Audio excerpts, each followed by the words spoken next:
I'm indeed privileged to be here. And of course, thank you for the opportunity to address all of you today. As Dr. Biliana has stated, I have a very strange combination in my portfolio, but I find it challenging and interesting. And of course, I have a lot of passion in carrying out the role, particularly coming from a vulnerable state like Fiji, particularly in the current scenario where we are experiencing what we call the new norm, particularly with climate-induced disasters. So I find my role as the climate champion and of course the ministerial portfolios that I hold are very interesting as well. But thank you to the organizers, and let me say from the very outset that we simply cannot separate the issues of ocean health and climate change because they are inextricably bound together. We must see them in an integrated manner as we move toward a blue economy and of course sustainable development as well. Let me reassure all the participants and delegates who are here today, the words of our Prime Minister in Bonn in the last session in May, where he outlined his vision for the COP23, and that is to draw a stronger link between the health of the world's oceans and seas and the impacts of and the solutions to climate change as part of a holistic approach to the protection of our planet. And I hope that you would understand that this is coming from a leader of a small island developing states who are experiencing and of course who are vulnerable to the effects of disasters and of course climate change. In my limited 3 minutes, I've been asked to comment on the perspectives of the high-level champion for climate change on the further advancement of the oceans and climate agenda within the UNFCCC. And I have outlined the link between the two in the vision of the COP23 presidency. And of course, I would say, Excellencies, ladies and gentlemen, in my short address today that the two keywords for me are alignment and integration. Alignment and integration. We cannot deal with climate change in isolation. We cannot deal with ocean health in isolation.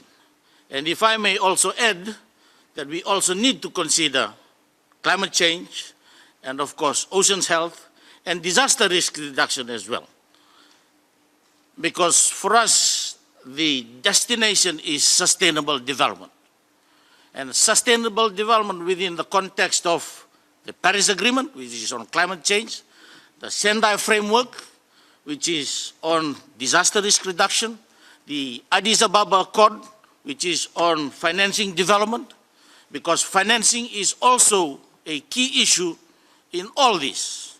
Coming from a small island developing stage, when we are linking disasters and ocean health, whether it be mitigation, whether it be adaptation, financing is important. We talk about adaptation, we also talk about mitigation, and for us, we are looking for adaptation, funding support. It does not mean that we are neglecting mitigation. Of course, mitigation is important for all of us, including small island developing states, because the more we mitigate, the lesser of adaptation into the future. But in terms of survival, adaptation is also critical and becomes a priority for the small island developing states. So the keywords are alignment and integration. Let us not deal with issues in isolation, because for us, the destination is sustainable development.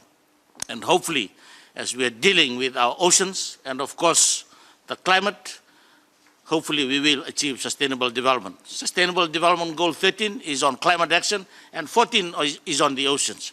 Let me assure you, in the work of the Global Climate Champions, guided by the work of the Technical Executive Committee and the technical expert meetings on adaptation and mitigation, we are very much focusing on adaptation within the oceans and mitigation in the oceans.